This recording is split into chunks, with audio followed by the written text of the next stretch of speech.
Blessings, everyone. This is Reverend Afrin with the Four Pillars Shrine. I'm coming to you live today for our Ask the Witch segment, and I believe this is actually the fourth video for the Ask a Witch segment. So I apologize for being a moment or two late. I was trying to figure out how to do this whole live thing on my computer, and it did not work very well at all. So here I am doing it on my cell phone, so please forgive all of the moving and the juggling and all that sort of thing. So please just bear with me in that case. And as I said, my name is Reverend Afrin with the Four Pillars Shrine. I'm just waiting a couple minutes here to have some more people get involved. Hi Liz, how are ya? I'm glad to see there are some people joining right now. We'll just take a couple more minutes here.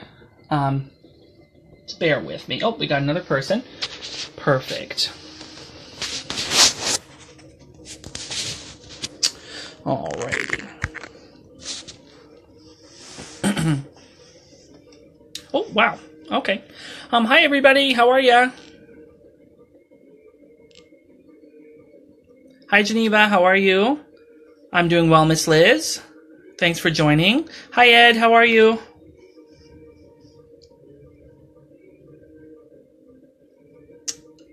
All right, we're getting some people here. Oh, good to hear that, Geneva. Perfect. Hi, Ryan. How are you?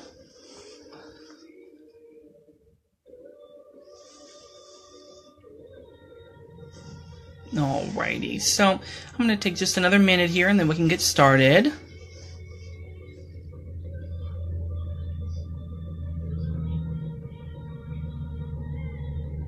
Thanks for joining, John.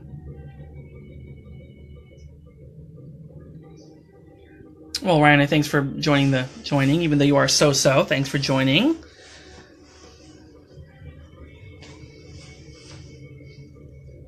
All right. Alrighty, so let's get started.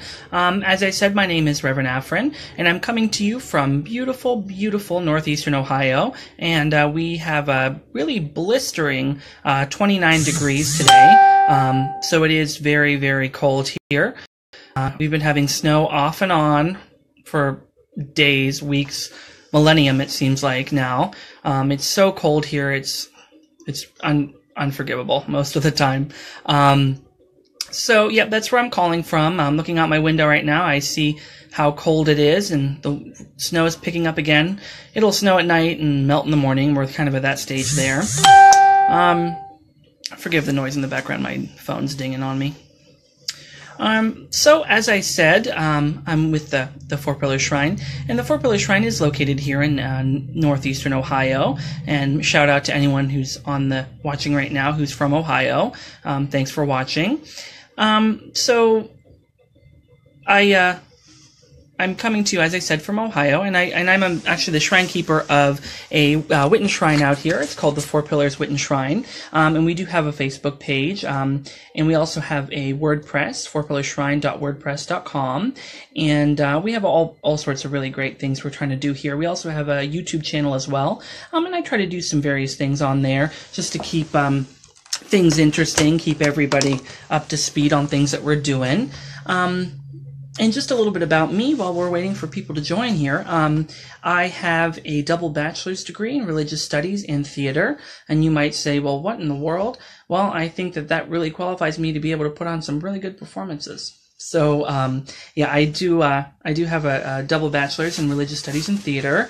And I like to, my emphasis wasn't so much in theater performance per se, but it was really more so in costume design and construction. And so I really used that. Hi, Shannon, how are you?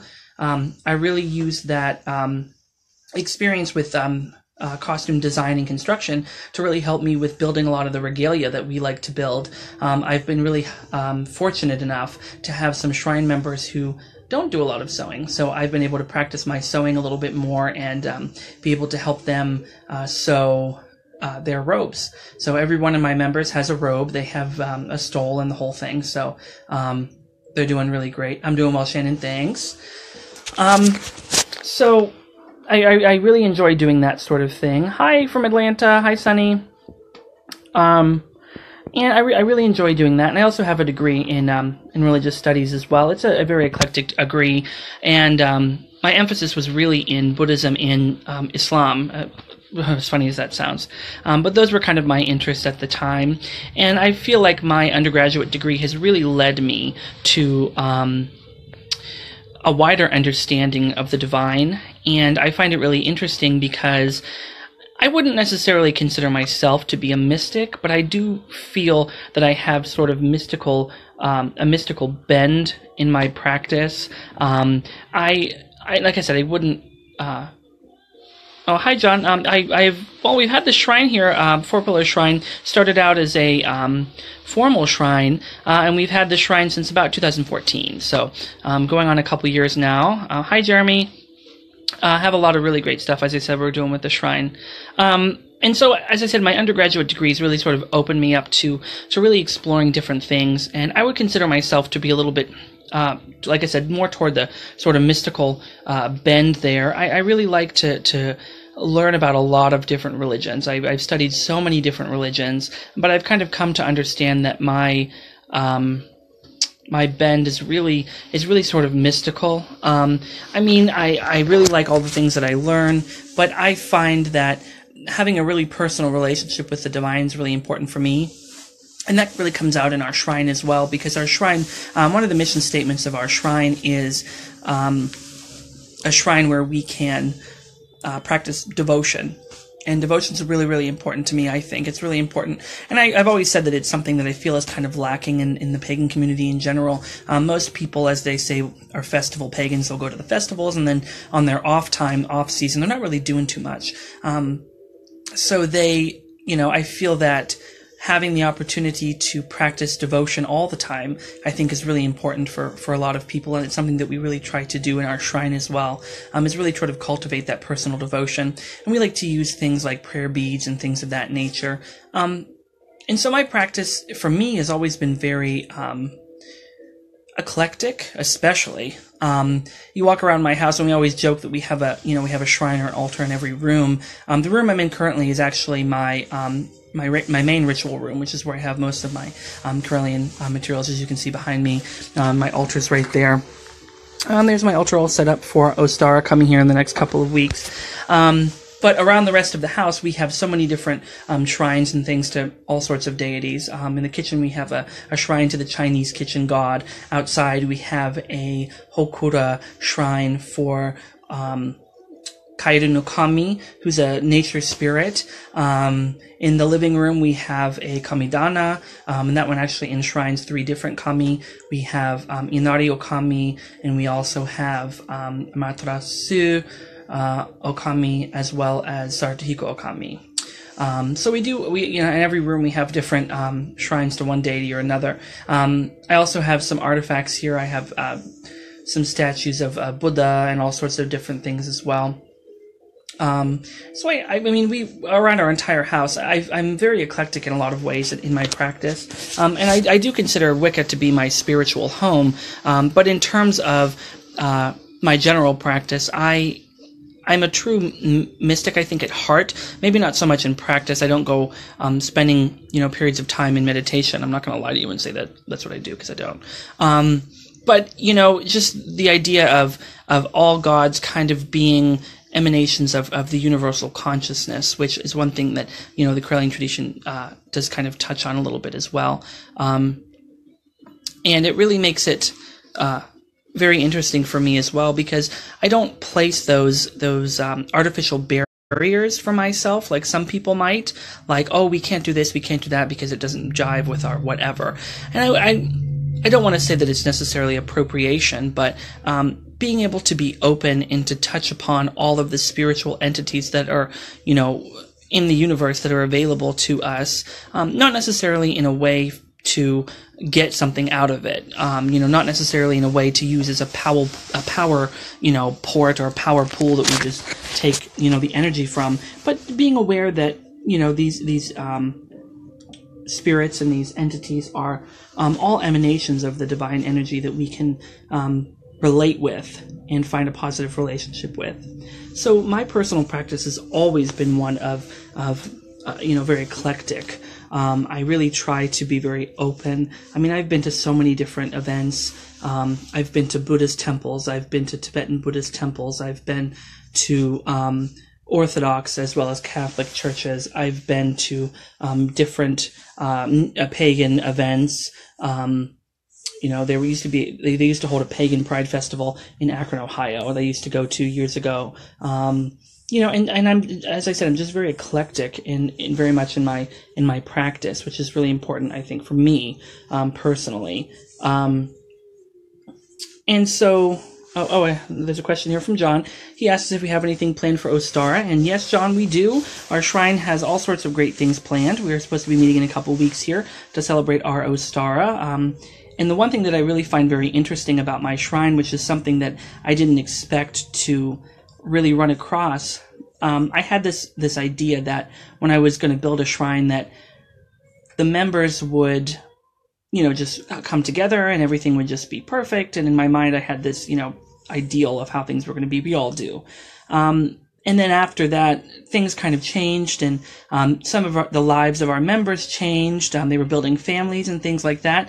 And it was a real challenge for me, but a really positive challenge for me too, to be able to think about how I could help them to connect with the divine and to cultivate their devotional behaviors and practices while trying to live their lives and do the things that they were doing. Building, like I said, building families and things of that nature was really important to them.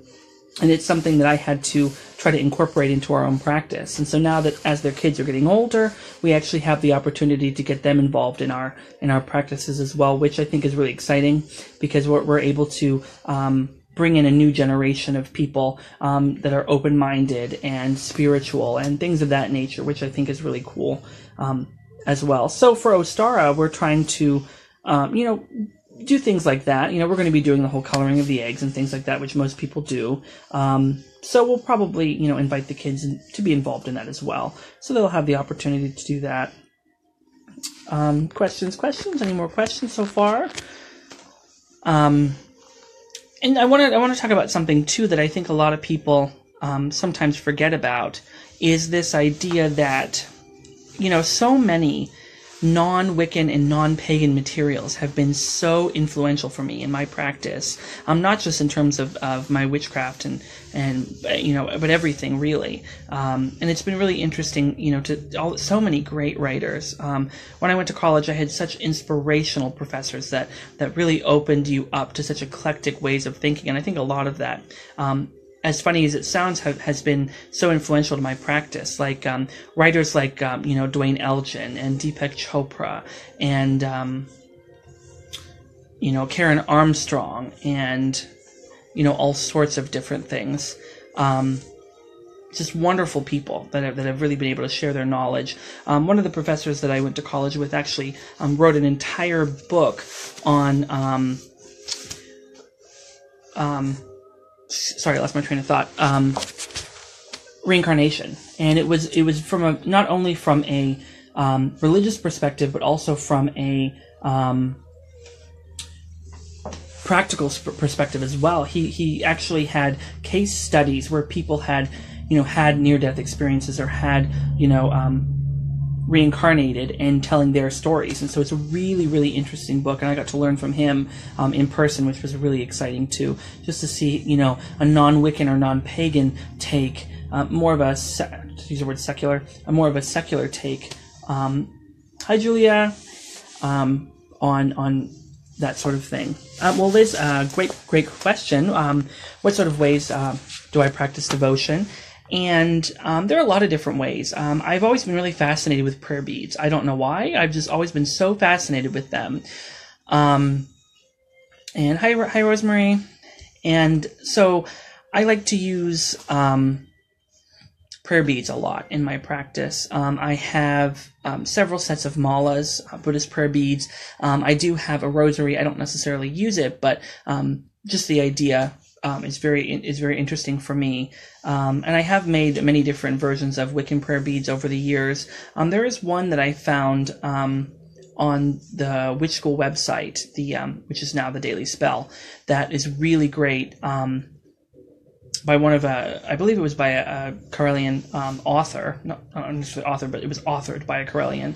A really interesting, really nice set of prayer beads that I like to use frequently. And not only that, but because I started the shrine as, I know Liz, he's awesome.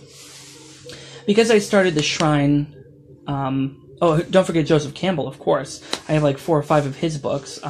Pathways to Bliss is a great book, by the way. Anybody who's interested, try it out. It's awesome. It just takes you all over the place. Anyway, and so when I started the 4-pillar shrine several years ago, the mission statement had always been focused on the idea of devotion, and so I thought it might be interesting to create a sort of devotional ritual that people who were members of the shrine could do on a regular basis, maybe once a week or even once a day if they wanted to. But I felt that in some ways the Wiccan system of ritual was a little bit stifling when you want something more organic to come.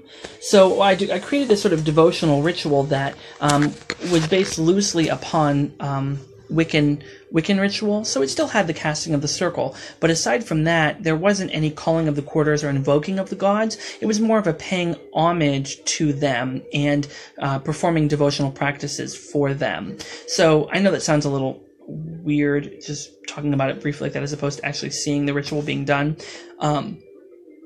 But I felt that it was something that people could do to perform them. And it wasn't something like, okay, now I gotta call the quarters, and now I gotta do this and do that. It wasn't something that was necessarily suffocating, stifling, locking you in. It was something that I wanted to be more organic, something that people could practice, even no matter where they were, to perform a sort of devotional practice. And so I created the 4 Pillars devotional ritual, which is something that I still do on my own as well.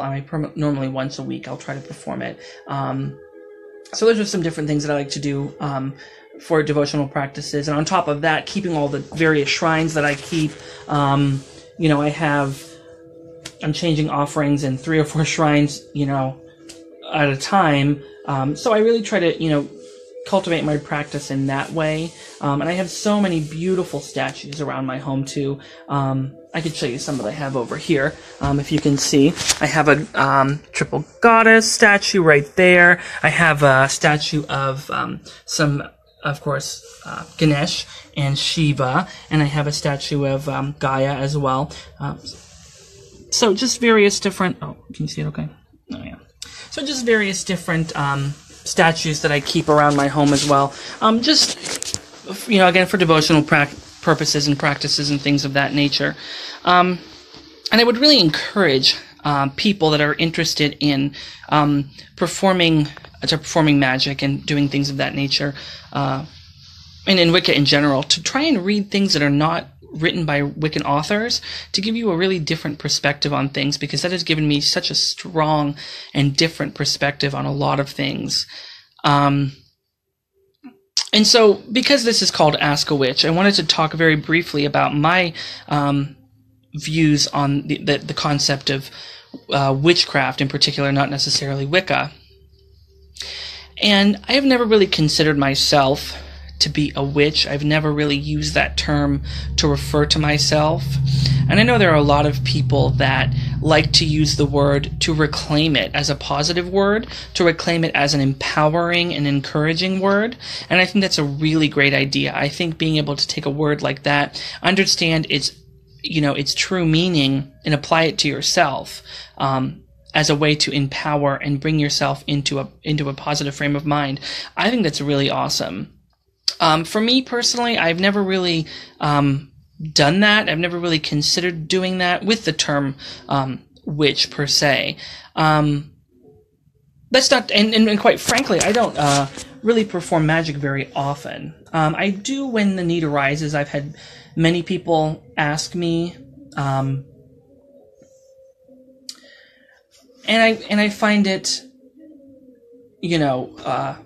easier to perform magic for other people. And, they always say that when you're performing magic that you have to have a real need for it. You have to have a real, need to be able to do the things that, to be able to do that. And so sometimes if you're performing magic for somebody else and you're, distant distancing yourself from the situation, it's not so easy to actually be able to perform the magic that you need to do when it's for somebody else. But I've found it to be the opposite as true, because sometimes in my case, I think that the things that I'm doing might seem a little trivial, but when somebody else has an invested emotional connection to a situation, it's easier for them and me to be able to perform the magic for them. And I've found in a lot of different traditions that when you are in certain spiritual situations, sometimes the mystery is really important. And for a lot of people, that mystery is part of maybe the allure, but it's also part of the psycho-spiritual experience that is allowing people to be able to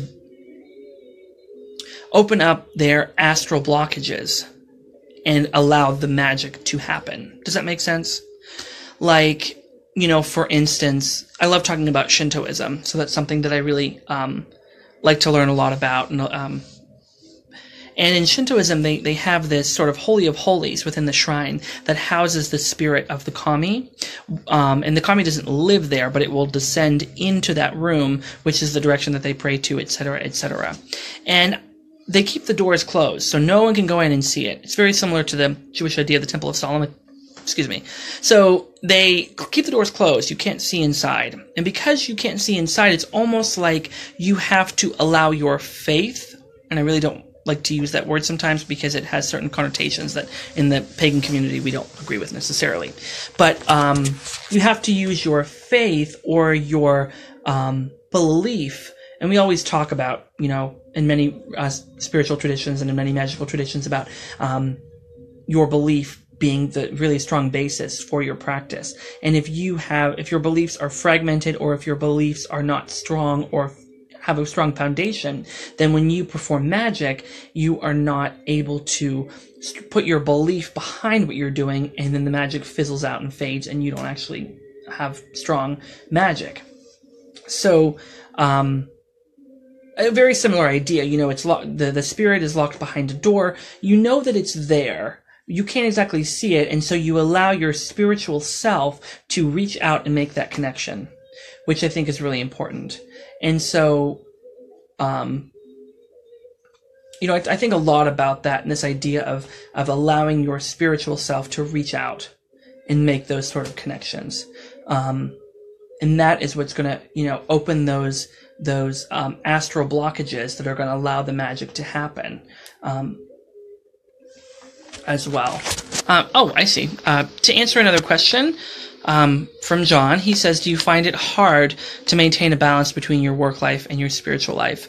And the answer is yes, always yes. It's very challenging for me to find a strong balance between my spiritual and my religious lives, especially being a priest and being a shrine keeper and having to run the shrine, and it's not easy. And if there are people that have a much easier time, I commend you, because it's not easy all the time to perform a lot of those things and have to plan and have to pay for things and have to clean up and the whole thing. It can be a real challenge, and it takes a lot of time. It's worth every minute of it, absolutely, but it's very challenging for me to be able to balance both, sometimes.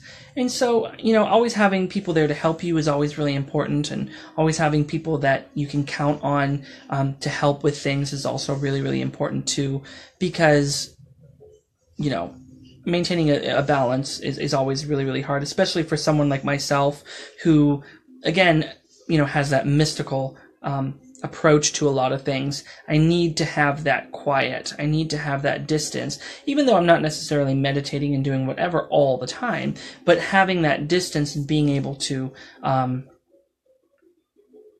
that contemplation in whatever way that comes to me at the time is really important too. And I spend a lot of time contemplating and reading and studying and thinking about a lot of these things. So I need that time, and sometimes you're not always afforded that time when you are working so much, unfortunately.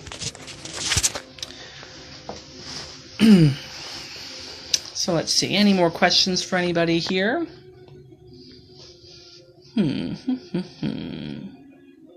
Oh, and Nikki, thanks for joining from Wales. Thank you.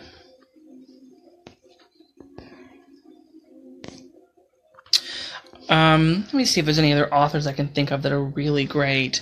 I really had my fill, I think, just at this level in my life of a lot of Wicca 101 manuals. I'm really kind of past that. And I think that the Wiccan community in general is also past that, or should be past that. I understand that people want to learn, and we need those 101 courses to help people. But I think that we as a community now really need to start thinking about a lot of the implications of our beliefs, and a lot of the ways that our beliefs connect with our lives. And I think it's important that we think about that, and we really contemplate those things, and we try to get past that, and we start to get some quality teachings and quality materials and quality conversations. And that's why I'm so excited about being able to do this Ask a Witch, because it's creating such a great dialogue between many people, people that are, seasoned practitioners, people that are new, and people that might have different insights because of their history and their background. So I think it's really, really exciting to be able to do this with everybody that's been joining here. Let's see if there's anything else that I can talk about.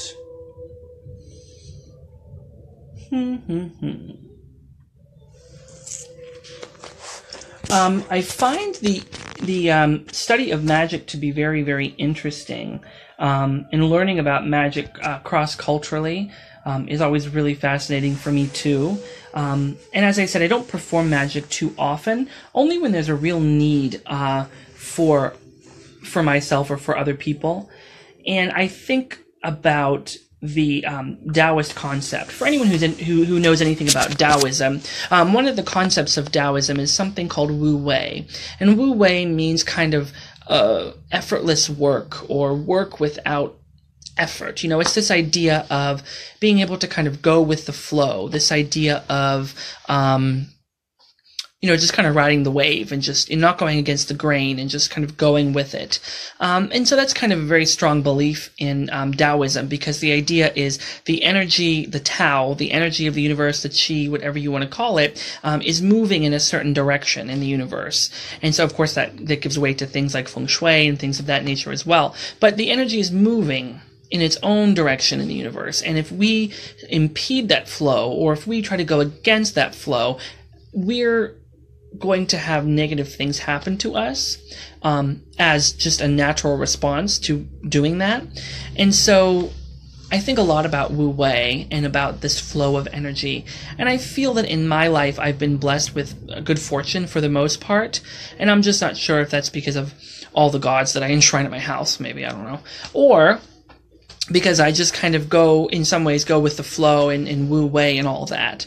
And so I feel that for me, performing magic for myself has never really been something that I strongly needed to do most of the time. However, performing magic for other people, as it is in my opinion, as it is my duty as a priest to be able to perform these services for people, that I do so willingly, and I feel that it's so much more powerful in that case. And I've been asked on many occasions to help people, perform, spells, either do it for them or with them for one thing or another. And I find that teaching people to perform the magic and performing it with them is really powerful as well. And but the thing for me also is, a caveat to that, is I don't think that it's ever a good idea, in my opinion, to perform magic for the sake of performing magic. I think that there's really no point in that, and I think that it's dangerous in the way that, when I first started Wicca, I had two mentors that really, practiced with me and taught me a lot of the basics.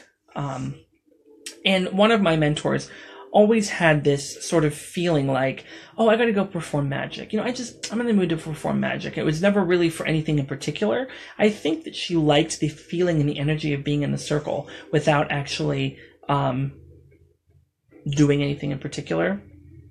And so I find that for me, I've never really agreed with that idea.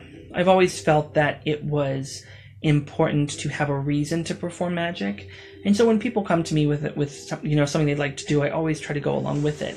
And there are a lot of people in my group, in my shrine specifically, that are very interested in learning about the practice of magic and witchcraft in that way. And I really try to discourage them from learning for the sake of, how do I put this? I don't want to say learning for the sake of learning, because I think the learning for the sake of learning is important.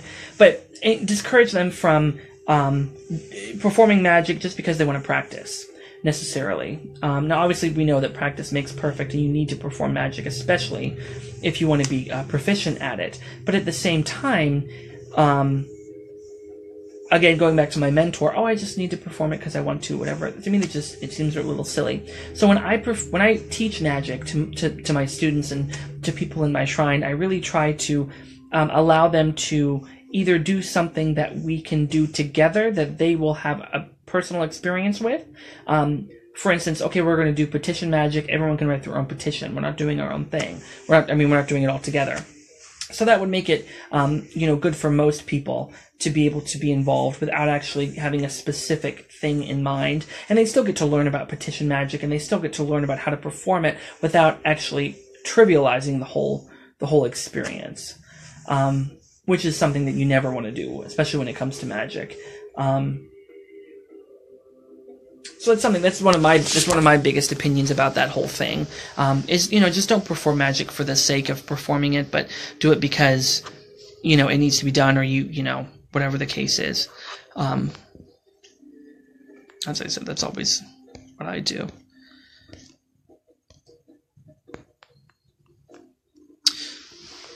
Anything anyone has in mind here that they might want to consider asking?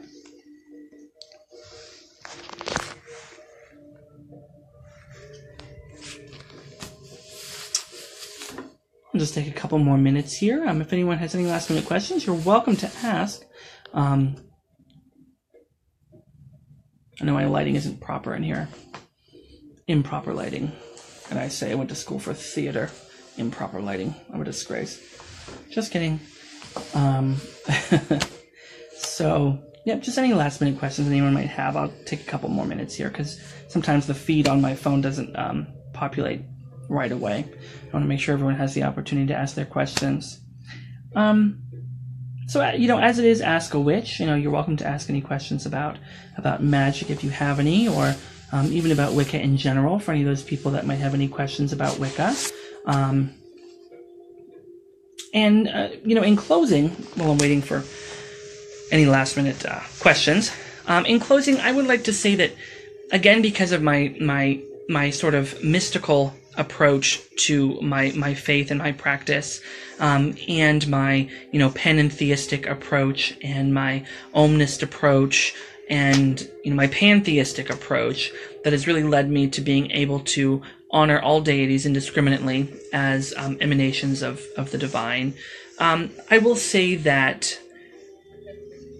the Correllian tradition has been very positive for me in my life, because the Correllian tradition has provided a lot of philosophical and spiritual basis for a lot of things that people do in Wicca. And I've always asked a lot of questions, and if anyone ever follows me on YouTube or anything like that, you'll understand that I try to really ask some really interesting questions of myself and of my understanding. And hi, Rosemary. What classes are you referring to specifically?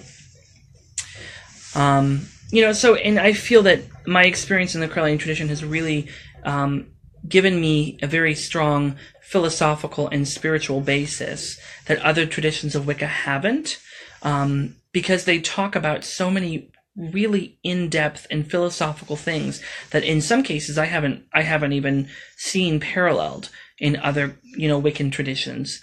And I have many, many books on Wicca. I have many, many books and many authors, and I've spoken with many people that practice Wicca in their own ways. And the Correllian tradition for me has really been,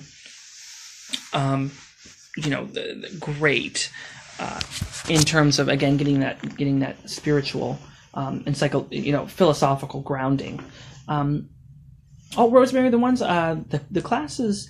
On learning how to meditate. I believe there is a basic meditation course on Witch School, on the main Witch School classes site. There are also some really, really great books on how to meditate. You have The Miracle of Mindfulness by Thich Nhat Hanh, great book. How to Meditate by Pema Chodron, that's a really great book as well. It teaches you so much about meditation. Now, granted, Miracle of Mindfulness is more specifically toward Buddhist mindfulness meditation, but it's really, really great. And it's taught by, a Buddhist monk, and, you really learn so many really interesting things about it. And I think meditation is something that's so important. Excuse me. It's so important. Do I perform it all the time? No, absolutely not. Absolutely not. I'm not going to lie to you or anybody else. I don't. But at the same time, I see the importance of it. And I see the importance, and even, people want to say, meditating is, and of course, if anyone has ever done any Buddhist meditation study, then you know that when it comes to meditation, there are so many different ways of meditating. And I like, Rosemary, in terms of the Miracle of Mindfulness by Thich Nhat Hanh. I love that book because he talks about meditation, but he doesn't talk about,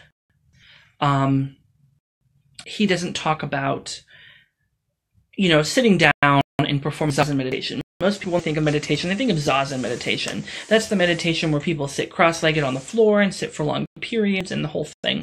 And a lot of people in the West just don't have an affinity for that. Not that they shouldn't try. That's a different story. But I like mindfulness meditation because you can perform mindfulness meditation even when you're not sitting, when you're on the train, when you're on the phone, when you're going to the bathroom. And Thich Nhat Hanh talks about this in his book, Miracle of Mindfulness. He talks about so many different ways of meditating in the world. And so, yeah, maybe I don't officially meditate because I don't sit down on cross-legged 5 or 6 hours a day.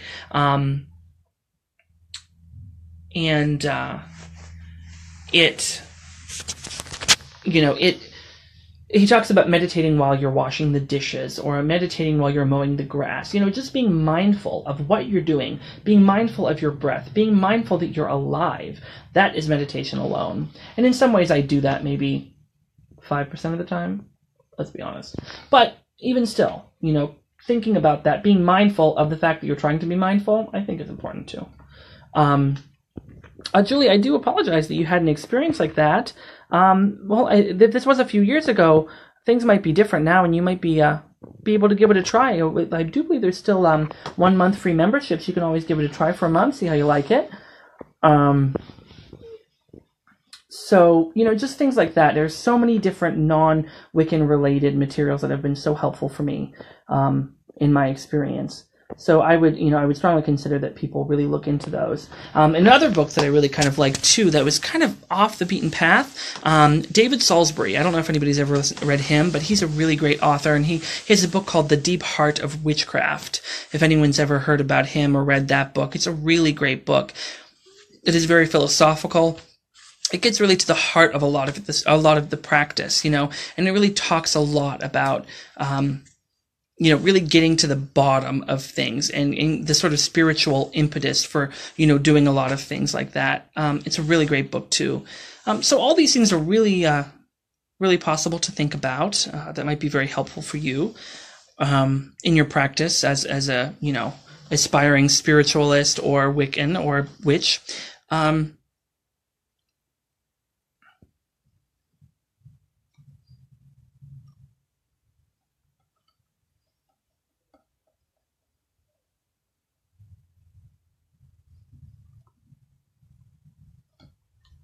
Oh, absolutely, Julie. Absolutely. I would say definitely give it a try. Oh, perfect. Absolutely. One last call here for any questions you might have for me. I'll see if I can't try to answer them for you. And I hope that this video has been in some ways inspiring for some of you and encouraging for others. And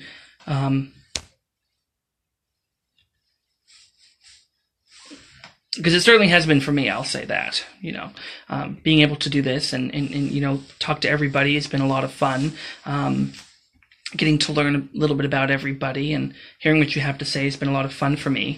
And I would say definitely stay tuned to, Witch School, the official site, of course, for more of this Ask a Witch, because there are so many really great things that are going to be coming on. Thank you, Sunny, for watching. Absolutely. And if you have any other questions, please feel free to reach out to me or Witch School or anything like that. Witch School, as I said, really great education as well. So thank you so much for everybody for watching. And, if anyone's ever interested, like I said, just reach out and say hello and that thing. Thanks again, and until next time, I hope everyone enjoys Witch School programming, and I hope to see everyone here watching the next installation of Ask a Witch.